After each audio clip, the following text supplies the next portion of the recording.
Fala galerinha do Mais 10 Futebol Clube, Dariton Souza chegando na área, porque o assunto agora é a campanha do nosso querido Pousão, o Pouso Alegre, de Pouso Alegre em Minas Gerais, falar um pouco dessa campanha, dos resultados ao longo da competição, né, os 20 resultados que garantiram o acesso ao Pouso Alegre, que vai jogar de forma inédita o Brasileirão da Série C em 2023. Bora falar dos resultados dessa campanha, dos destaques desse time que fez da sua casa um verdadeiro alçapão.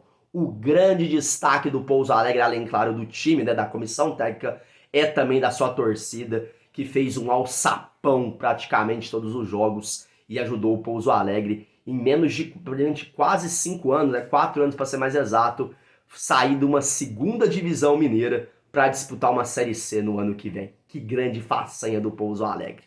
Galera, é o seguinte, lembrar que o Pouso Alegre estava no grupo 6, né, da Série D do Campeonato Brasileiro, até fazendo uma correção aqui, né, o Pouso Alegre estava no grupo da Inter de Limeira e da Ferroviária, e não do Santo André, como foi dito no vídeo do acesso, tá?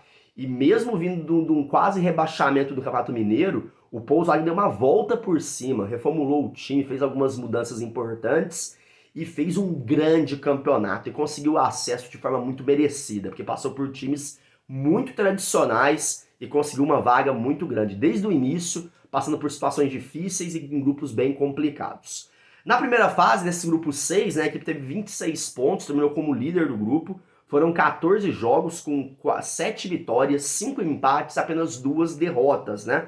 Foram 12 gols pró, e foram 12 gols marcados e 9 gols sofridos, com um saldo de 3, aproveitamento de 62%. Resultados ao longo dessa primeira fase. O Pouso Alegre bateu o Real Noroeste na estreia por 2-1, perdeu talvez a derrota mais cedo da equipe na competição para a Inter de Limeira fora de casa por 3-0, venceu o clássico local contra a URT por 1-0 fora de casa e bateu também a Caldense, um conterrâneo lá de Minas, por 1-0 jogando em casa. Ficou no 0-0 contra o Bahia de Feira, também jogando nos seus domínios, e depois venceu a Ferroviária em Araraquara por 1-0, grande resultado. Empatou em casa com Nova Venécia por 1-1 e depois também empatou com a Ferroviária em 0-0 também, jogando em casa na abertura do segundo turno, né, do retorno. Lembrar que antes disso empatou também em casa contra o Nova Venécia, né, por 1-1 aí. Depois a equipe perdeu para a equipe do Bahia de Feira por 2-0, talvez foi um momento de maior instabilidade, né, da equipe do Pouso Alegre ao longo da Série D, né. Foram aí 4 jogos sem vitória, que foi da 7ª rodada com empate com Nova Venécia, depois empates com a equipe do Nova Venécia fora, contra a equipe do Ferroviário em casa, e a derrota para o Pouso Alegre. Foi um momento que o Pouso Alegre da liderança caiu no grupo, né? Ele chegou a ocupar 3º, 4º lugar ali, foi um momento de maior estabilidade. Só que a equipe voltou a vencer, e voltou a vencer no momento certo. A equipe depois bateu a equipe da Caldense ali no clássico local por 1-0 fora de casa, ganhou da URT jogando em casa por 2-0, resolveu o jogo rapidinho contra a URT e confirmou a classificação no jogo direto contra a Inter de Limeira, eliminou a Inter de Limeira ao vencer por 2-1 em casa e confirmar a classificação. E o 0-0 contra o Real Noroeste garantiu a equipe em primeiro lugar do grupo e classificação para a fase final, para o mata-mata. Já no mata-mata, vitórias importantíssimas. A equipe ficou no 0-0 com o Operário em Vargem Grande e venceu em casa por 2-0. Nas oitavas de finais, pegou o freguês Paraná, né? Já tinha eliminado o Paraná na Copa do Brasil, eliminou de novo. Depois de 1-1 jogando lá na casa do Paraná, venceu por 1-0 jogando em casa e classificou para a próxima fase. E contra o Asa, 2-0 fora de casa e uma vitória por 1-0 jogando em casa em seus domínios no jogo do acesso. Campanha de forma geral. Foram 20 jogos, 11 vitórias, 7 empates, apenas 2 derrotas. 19 gols marcados, 10 gols sofridos, saldo de 9. E em casa mostrou sua força. Foram 10 jogos com 7 vitórias, 3 empates e nenhuma derrota. Em casa estava invicto.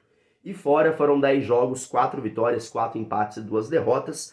O time de Paulo Roberto Santos, o rei do acesso, que começou sua história no Pouso Alegre nos anos 80, onde a equipe teve o auge no futebol brasileiro, né?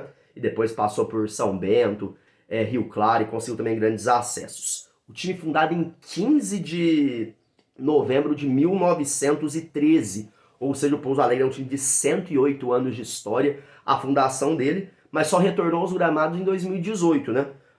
Depois de 9 anos licenciado, né? Cara, o time tem uma façanha de ser campeão em quase todos os anos, cara. Tipo assim, de 2019 pra cá, o time pelo menos ganhou um título no ano. Sabe que o título da Série D vem esse ano também? Ó, em 2019, campeão mineiro do modo da segunda divisão do Campeonato Mineiro. Em 2020, campeão do módulo 2 também do futebol mineiro.